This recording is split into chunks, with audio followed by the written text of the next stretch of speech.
ఓం సాయిరామ్. సమర్థ సద్గురు సాయినాథ్ మహారాజుకి జై. సాయి భక్తులందరికీ నమస్కారం అండి. మన బాబా గారి దయ వల్ల మనందరం బాగుండాలి, సంతోషంగా ఉండాలి అని చెప్పి మనస్ఫూర్తిగా కోరుకుంటూ ఈ రోజుటి వీడియో స్టార్ట్ చేస్తున్నాను ఫ్రెండ్స్. ఇక ఈరోజు వీడియోలో మనం చూడబోయేది ఏంటి అంటే తల్లి, జనవరి 30వ తేదీ సరిగ్గా 15 రోజులలోపు నువ్వు గనక ఇది విన్నావు అంటే నిజంగా నువ్వు అదృష్టవంతురాలువేనమ్మా. 15 రోజుల్లో 3 కోట్లకి అధిపతిగా మారే ఛాన్స్ ఇది. ఇది గనక నువ్వు మిస్ చేసుకుంటే నిజంగా నేను చెప్పడం కాదు, అదృష్టాన్ని నువ్వు వదులుకుంటున్నావు అంటే అది వారి కర్మే కదా. మరి ఈరోజు బాబా గారు మన కోసం ఈ విధంగా సందేశాన్ని అయితే అందిస్తున్నారండి. ఆ సందేశం ఏంటి, ఆ సందేశం రూపంలో బాబా గారు మనతో ఏం చెప్పబోతున్నారు వినే ముందుగా మన ఛానల్ కనుక కొత్తగా ఎవరైనా చూస్తూ ఉన్నట్లయితే ప్లీజ్ సబ్స్క్రైబ్ చేసుకోండి ఫ్రెండ్స్. వీడియో నచ్చితే కనుక లైక్ చేయండి, షేర్ చేయండి, కామెంట్ చేయండి, కొంచెం సపోర్ట్ చేయండి. ఇక వీడియోలోకి వెళ్ళబోయే ముందుగా ఒక్కసారి మనకు తెలిసిన గురువుగారండి, షిరిడి సాయిబాబా ఆశీస్సులతో జ్యోతిష్యం చెప్తున్నారు గురూజీ సుబ్రహ్మణ్యం రాజు గారు, నెంబర్ 1 వశీకరణ స్పెషలిస్ట్. వీరి మొబైల్ నెంబర్ 9908224144. ఎలాంటి ప్రాబ్లం ఉన్నా సరే కేవలం ఫోన్ ద్వారా పూజలు చేసి పరిష్కరించేస్తారు. నేరుగా వెళ్లాల్సిన పని లేదు, పర్సనల్గా మీట్ అవ్వాల్సిన అవసరం కూడా లేదు. ఉన్న చోటనే కదలకుండా, మూడో కంటికి తెలియకుండా మీ మొండి సమస్యలను సైతం మీరు పరిష్కరించుకోవచ్చు. ప్రేమ, పెళ్లి, ఉద్యోగం, రాజకీయం, విదేశీ ప్రయాణం, ధనం నిలకడగా లేకపోవటం, భార్యాభర్తల మధ్య గొడవలు, ఆస్తి తగాదాలు, అప్పుల బాధలు, స్త్రీలు పురుషులు ఎటువంటి గుప్త సమస్యలున్నా సరే నెంబర్ 1 వశీకరణ స్పెషలిస్ట్. మీ మీద, మీ ఇంటి మీద చెడు ప్రయోగం జరిగినా, చేసి ఉన్నా కూడా నరదృష్టి, నరగోష్ట, సంతాన సమస్యలు, భార్యాభర్తల మధ్య, లవర్స్ మధ్య అనుమానాలున్నా, అపార్థాలున్నా, థర్డ్ పర్సన్ ఉన్నా సరే, అత్తాకోడళ్ళ మధ్య సఖ్యత లేకపోయినా ప్రతి ఒక్క ప్రాబ్లంకి చక్కటి సొల్యూషన్ ఇస్తున్నారండి. మీ వివరాలన్నీ కూడా సేఫ్ అండ్ సెక్యూర్గా ఉంచుతారు. మీకే కాదు, దేశ విదేశాల్లో ఉన్నవారు ఎలాంటి ప్రాబ్లమ్స్నైనా సరే పరిష్కరించుకుంటున్నారు. ఎంతోమంది విదేశాల్లో ఉన్నటువంటి వారు, దిక్కుతోచని పరిస్థితుల్లో అయోమయ స్థితిలో ఉన్నవారు ఇప్పుడు గురువుగారికి కాల్ చేసి వాళ్ళ ప్రాబ్లమ్స్ని సాల్వ్ చేసుకొని ఈరోజు హ్యాపీగా లైఫ్ లీడ్ చేస్తూ చాలా సంతోషంగా ఉన్నారు. కాబట్టే స్క్రీన్ మీద ఉన్నటువంటి నెంబర్కి ఒకసారి కాల్ చేయండి. మీ ప్రాబ్లంని గురువుగారితో పంచుకోండి. ఖచ్చితంగా గురువుగారు మీ ప్రాబ్లంకి సొల్యూషన్ చూపిస్తారు. వీడియోలోకి వచ్చేస్తే తల్లి, జనవరి 30వ తేదీ అంటే ఈ కొత్త సంవత్సరానికి మొదటి నెలలో ఆఖరి రోజు. ఈ నెలాఖరాకి వీడ్కోలు చెప్పే సమయం. కొద్ది రోజులు మాత్రమే కదా ఉంది.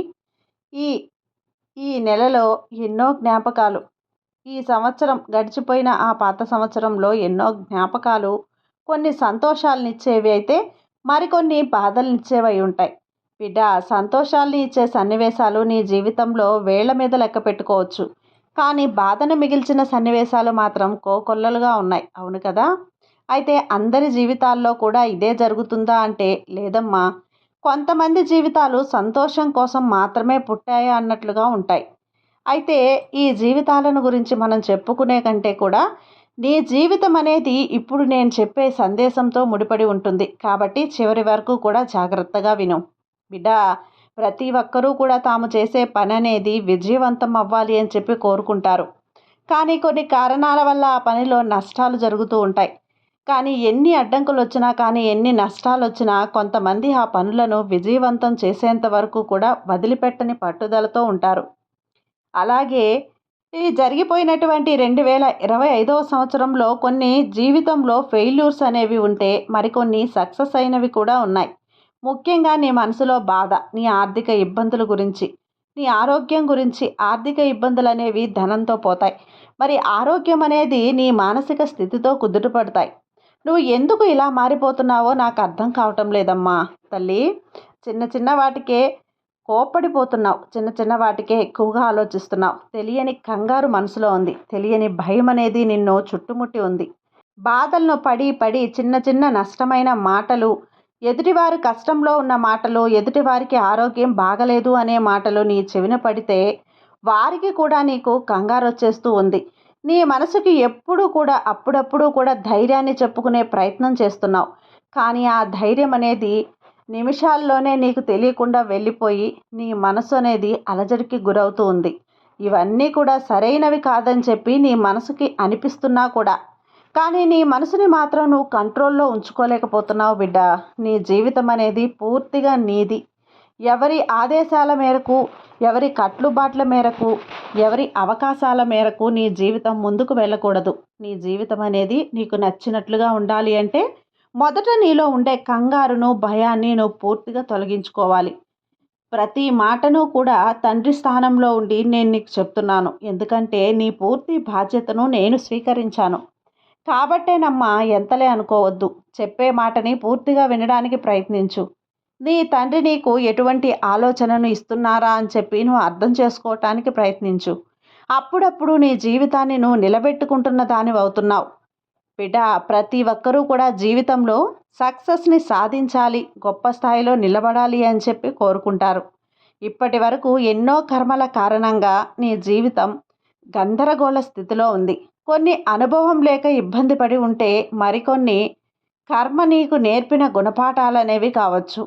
ఏది ఏదైనప్పటికీ కూడా ఈ కొత్త సంవత్సరం ఏదైతే ఉందో, కొత్త సంవత్సరంలో నీ జీవితంలో నువ్వు కోరుకున్న మార్పులను తీసుకురాబోతున్నాను అని చెప్పి నువ్వు గుర్తుంచుకోవాలి. దానికోసం నువ్వు చేయవలసిందల్లా నీలో లెక్కలేనంత ధైర్యాన్ని నువ్వు కూడబెట్టుకోవాలి. అంటే తన ధైర్యమే తనకి లక్ష్మి, తన కోపమే తనకి శత్రువు. ఈ మాటలు వినే ఉంటావు కదా. అందరూ ఉన్నప్పుడు ఎవ్వరికీ ఏ లోటు తెలియదు.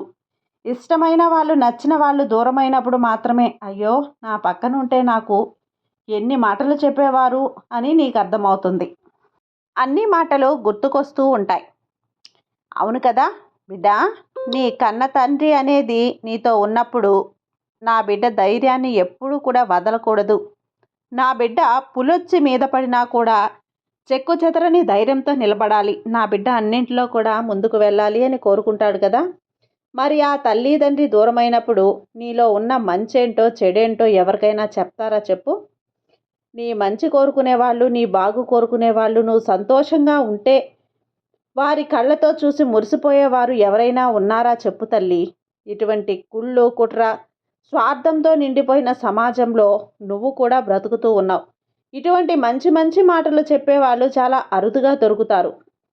నీ బాబాని, నీ తండ్రిని నీతో నేను చెప్తున్నాను అనుకొని నీ యొక్క కోపాన్ని నీ యొక్క పాత సంవత్సరంలో వదిలిపెట్టేసి, నీవు ఈ నెలలో కాకపోయినా ఇక రాబోయే నెలలోనైనా సరే ధైర్యాన్ని నింపుకునే విధంగా ప్రయత్నం చెయ్యి. తన ధైర్యమే తన లక్ష్మి అన్నట్లు నీ ధైర్యం అనేది ఎలా ఉండాలి అంటే, మొదట నిన్ను నువ్వు మర్చిపోయి నువ్వు చేస్తున్న పని మీద శ్రద్ధ పెట్టడం నేర్చుకో. అందులో ఏదైనా కానీ, ఎన్ని ఒడిదుడుకులైనా కానీ తట్టుకొని నిలబడాలి అని ఓర్పును నేర్చుకోవటం మొదలుపెట్టు. నీ ఆరోగ్యం మీద నువ్వు పూర్తి జాగ్రత్తను తీసుకుంటున్నావు. కానీ జాగ్రత్త అనేది అది నువ్వు తీసుకునే దాన్ని బట్టి మాత్రమే ఉంటుంది. కానీ అతి జాగ్రత్త వల్ల అనారోగ్య సమస్యలు వచ్చే అవకాశం కూడా ఉంది. కనుక నీలో ఉండే టెన్షన్ని, అలజడిని, నీకు తెలియకుండా వచ్చే కంగారుని తగ్గించుకునే ప్రయత్నం చేయి. ఏది ఏదేమైనా కానీ మహా అయితే ఉన్నన్నాళ్ళు కూడా ఉంటాం, తర్వాత పోతాం కదా అని ఎప్పుడు పోతే అప్పుడు ఏమవుతుంది?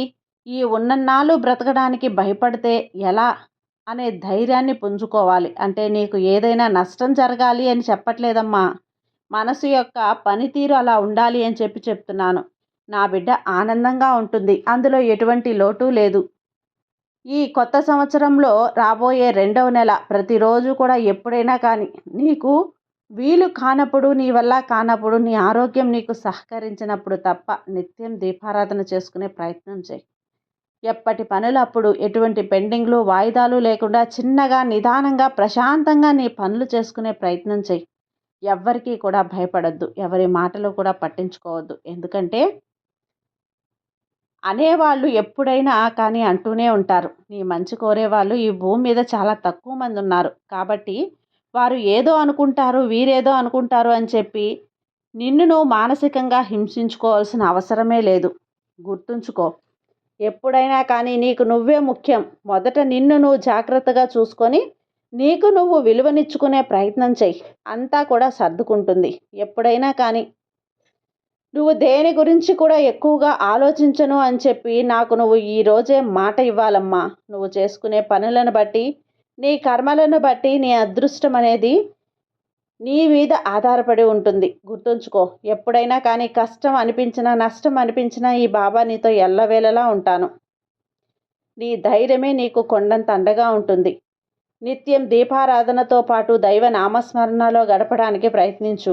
అదేవిధంగా నువ్వు నిత్యం స్నానం చేసే నీటిలో నిత్యం చేయకపోయినా కానీ ప్రతి శనివారం రోజు, శుక్రవారం రోజు చిటికెడు కల్లుప్పును వేసి స్నానం చేసుకునే ప్రయత్నం చెయ్యి. అంతేకాకుండా కల్లుప్పు నీవు ధనాన్ని తెచ్చిపెట్టే, బంగారాన్ని దాచిపెట్టే బీరువా కింద ఒక గాజు గిన్నెలో వేసి అందులో 9 మిరియాలను ఉంచి ప్రతి శనివారం కూడా ఆ ఉప్పుని మార్చడానికి ప్రయత్నించు.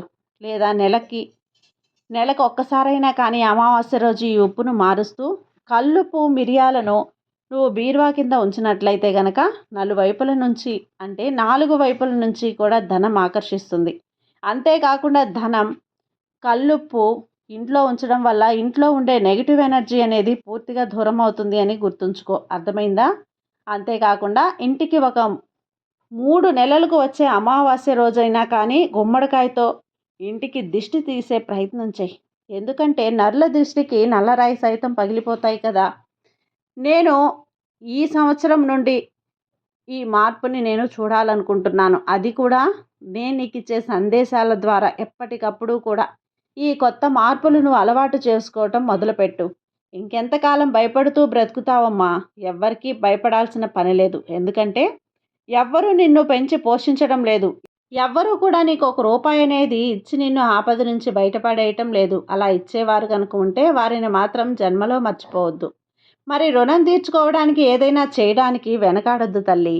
మంచికి మంచి రోజులు కావు అనేది ఎంతవరకు వాస్తవమో నీకు ఇప్పటికే తెలిసిపోయి ఉంటుంది. కనుక ఏది మంచి ఏది చెడు, ఎవరు మంచివారు ఎవరు చెడ్డవారు, ఏది చెడు వ్యసనం, ఏది మంచి అలవాటు, వీటన్నిటినీ కూడా ఆధారంగా చేసుకొని నీ మనసులో నీకు నువ్వు తెలివితేటలను తెచ్చుకొని డబ్బుని ఎలా పెంచుకోవాలి అని చెప్పి ఆలోచించుకో. ఎవ్వరు కూడా పుడతారనే ఏదీ నేర్చుకోరు కదా. భూమి మీద నువ్వు పేదరికంతో పుట్టచ్చు, కానీ పేదరికంలో మాత్రం చనిపోకూడదమ్మా. ఎందుకంటే ఈ భూమి మీద పుట్టిన ప్రతి ప్రాణిలో కూడా అన్నింటికంటే ఉత్తమమైన ప్రాణి ఒక మనిషి మాత్రమే. ఎందుకంటే ఆ మనిషికి మేధస్సు ఉంటుంది. కాబట్టి ఆ మేధస్సును ఉపయోగించుకొని ధనవంతులుగా ఎదగవచ్చు, పేదరికంలో పడిపోవచ్చు. ఇది ఏదైనా కానీ అదృష్టాన్ని బట్టి, కర్మలను బట్టి ఉంటుంది. కనుక నువ్వు అదృష్టాన్ని పెంచుకునే మార్గాలని ఎప్పటికప్పుడు కూడా నీకు ప్రతిరోజు నువ్వు చేయవలసిన పరిష్కారంతో సహా నేను నీకు అందిస్తూనే ఉంటాను. ఈ భూమి మీద ప్రతి సమస్యకు కూడా పరిష్కారం అనేది దొరుకుతుంది. ఎప్పటికప్పుడు నువ్వు ఇంట్లో ఉండే వాటితోనే చిన్న చిన్న పరిష్కారాలు చేసుకొని ఉంటే నీ యొక్క గ్రహ దోషాలు, ఇంట్లో ఉండే నెగిటివ్ ఎనర్జీ, జాతక దోషాలు, ఆర్థిక ఇబ్బందులు, అనారోగ్య సమస్యలు పూర్తిగా మటుమాయమైపోతాయి. నిత్యం దీపారాధన అనేది నిన్నెన్నో సమస్యల నుంచి గట్టెక్కిస్తుంది. గుర్తుంచుకో. దానికోసం నువ్వు డబ్బు ఖర్చు పెట్టాల్సిన అవసరం లేదు. చిటికెడు బెల్లం పెట్టి స్వామి కష్టాల్ని తీర్చి చూడవయ్యా అంటే చాలు. ఎవరైనా కానీ నీ కష్టాన్ని తీర్చడానికి ఏ భగవంతుడైనా కానీ ముందే ఉంటారు. అది నువ్వు గుర్తుంచుకోవాలి తల్లి. దేవుడు నీ కోసం అన్నీ చేయాలనుకున్నప్పుడు ఆ దేవుడి కోసం నువ్వు ఒక చిన్న దీపం పెట్టడం చేయలేవా? చెప్పు, చేస్తావు కదా తల్లి. నీకు ఇక నుంచి అన్నీ కూడా కోరుకున్న ప్రకారం జరగాలి అంటే, నువ్వు కోట్లకు అధిపతివి అవ్వాలి అంటే గనక నేను చెప్పినవన్నీ నువ్వు పాటించు.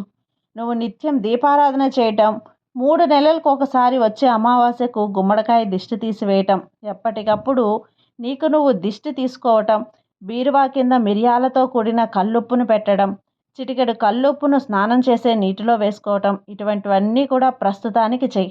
మరికొన్ని నీకోసం చెబుతూ ఉంటానమ్మా. ఎందుకంటే నా బిడ్డ ఎప్పటికప్పుడు కూడా కష్టాల్లో పడకుండా నా చెయ్యిని అందించి ఒడ్డున ఉంచే బాధ్యతను పూర్తిగా ఈ బాబా తండ్రిని, నీ సాయి తండ్రిని నేను తీసుకున్నాను. కాబట్టి నా మీద నమ్మకం ఉంది కదా.